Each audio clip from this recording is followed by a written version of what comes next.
میرے پیارے بزرگ اور دوستو، لینے والوں کی ضرورت ہے. بزرگان دین کا صدقہ بڑا نعمت والا ہے. تو بہرحال اللہ کا یہ بہت بڑا احسان ہے. اللہ نے ہم کو اہل سنت والجماعت میں پیدا کیا. اس کے کتنے بھی ہم شکر بجا لائیں کم ہیں، اس کی بارگاہ میں جتنے بھی سجدہ شکر ادا کریں کم ہیں کہ پروردگار نے ایسی بابرکت جماعت میں پیدا کیا جس جماعت میں رسول پاک صلی اللہ علیہ وسلم کے صدقے و طفیل سے ساری کائنات کے اولیاء اللہ اسی جماعت میں پیدا ہو رہے ہیں. امام بخاری اسی جماعت میں پیدا ہوئے ہیں، امام اعظم اسی جماعت میں پیدا ہوئے ہیں، 1.5 لاکھ صحابہ اسی جماعت میں پیدا ہوئے ہیں. اب آئیے پیارے بزرگ اور دوستو، سارے محدثین اسی جماعت میں ہیں، سارے فقہا اسی جماعت میں ہیں، سارے مفسرین اسی جماعت میں ہیں، سارے محققین اسی جماعت میں ہیں، سارے مؤرخین اسی جماعت میں ہیں، سارے علماء و صالحین اسی جماعت میں ہیں، شہداء کی ساری صف اسی جماعت میں ہے. انبیاء کرام کی آل میں پیدا ہونے والے وہ رسول پاک صلی اللہ علیہ وآلہ وسلم کی ذات اقدس پر کلمہ پڑھ کر مسلمان ہونے والے وہ صحابہ کرام بھی اسی آل میں پیدا ہو رہے ہیں، اسی جو ہے جماعت میں پیدا ہو رہے ہیں. مگر دوستو اب ذرا غور کرو، اب ذرا غور کرو. میں آپ کو ایک بات بتلانا چاہتا ہوں. یہ جو اہل سنت والجماعت ہے، لوگ اس کو ایک نام دیتے ہیں. اس کے میں کا ہر عمل بدعت ہے. کہتے ہیں کہ عرس شریف کرنا بدعت ہے، درگاہ کو جانا بدعت ہے، کھانے کھلانا بدعت ہے، پھول چڑھانا بدعت ہے، فاتحہ دینا بدعت ہے، سلام پڑھنا بدعت ہے، اور جو ہے ایسے 50 قسم کے باتیں ہیں جو ہر بات پر کہتے ہیں بدعت ہے، بدعت ہے، بدعت ہے. اچھا میں پوچھتا ہوں، جان دے بڑے بھائی سب بدعت ہی ہے، مگر تجھ سے میں ایک بات پوچھ رہا ہوں، بدعت بولتے کس کو؟ تو اب انہیں وہ کچھ بھی حدیثہ یاد نہیں رہتے، صفحہ نمبر یہ، حدیث نمبر وہ، الو بناتا پبلک کو، اور 2-4 عربی عبارات یاد کر لیتا، باقی کوئی حدیث پوچھو نہیں بول سکتا. 2-4 حدیث عربی میں یاد کر لیتا، یاد کر کے اب بولتا ہر وہ نئی چیز جو رسول اللہ کے زمانے میں نہیں تھی وہ بدعت ہے. یہ نہیں بولتا. میں بولا اچھا میرے پیارے، اللہ تیرے کو اچھا رکھو، قائم رہنا، دیکھ اپنی بات پہ بھاگنا نہیں، تو بھاگنا نہیں. کیا بھائی جو بولا اس پہ قائم رہنا. میں بولا چل لے، رسول اللہ کے زمانے میں عرس نہیں ہوا، رسول اللہ کے زمانے میں پھول نہیں چڑھایا، رسول اللہ کے زمانے میں چادر نہیں چڑھایا، رسول اللہ کے زمانے میں فاتحہ نہیں دیا، رسول اللہ کے زمانے میں سلام نہیں پڑھے. تیرے عقیدے کے مطابق ہے، 50 باتیں تو سنا کے بولا بدعت ہے. میں بولا یہ سارے بدعتیں میرے کو دے دے، میں رکھ لیتا ہوں. تیرے بارے میں تو اتنا بتا، تو کون سی جماعت کا ہے بھائی؟ بولا میں اہل حدیث. بولا تو پیارے؟ میں تبلیغی. بولے پیارے تو؟ بولا میں جماعت اسلامی. میں بولا تم لوگ تینوں اچھے لوگ ہیں نا، جنتیاں تم لوگ ہی چھے نا، شریف لوگ تم لوگ ہی چھے نا، تم لوگ ہی اچھے مسلمان ہیں نا، تو حدیث کے مطابق چلنے والا ہے نا. اگر تو اپنے بابا جان کا بیٹا ہے تو ایک مسئلہ بتا، یہ اہل حدیث جماعت رسول اللہ کے زمانے میں تھی؟ ارے کہاں فاتحہ سلام کے پیچھے پڑا، تیری جماعت ہی بدعت ہے نا رے. تبلیغی جماعت رسول اللہ کے زمانے میں تھی؟ بولو نا جی بھائی، آج تو بولو جی بھائی کم سے کم ذرا. رسول اللہ کے زمانے میں تبلیغی جماعت تھی.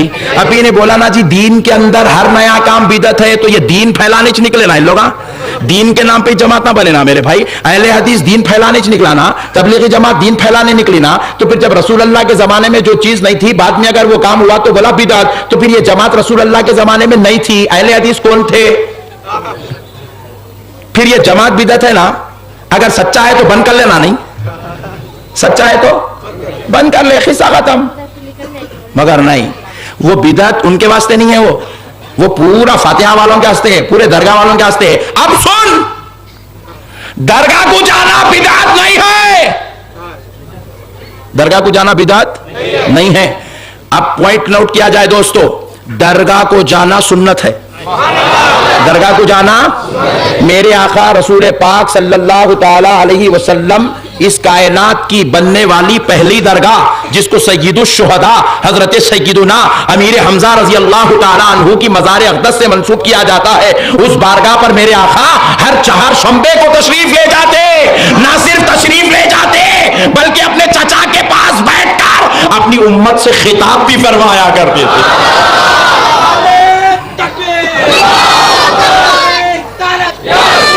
اب انہیں پوچھتا اچھا درگاہ کو گئے تھے حضور پھول چڑھائے کیا؟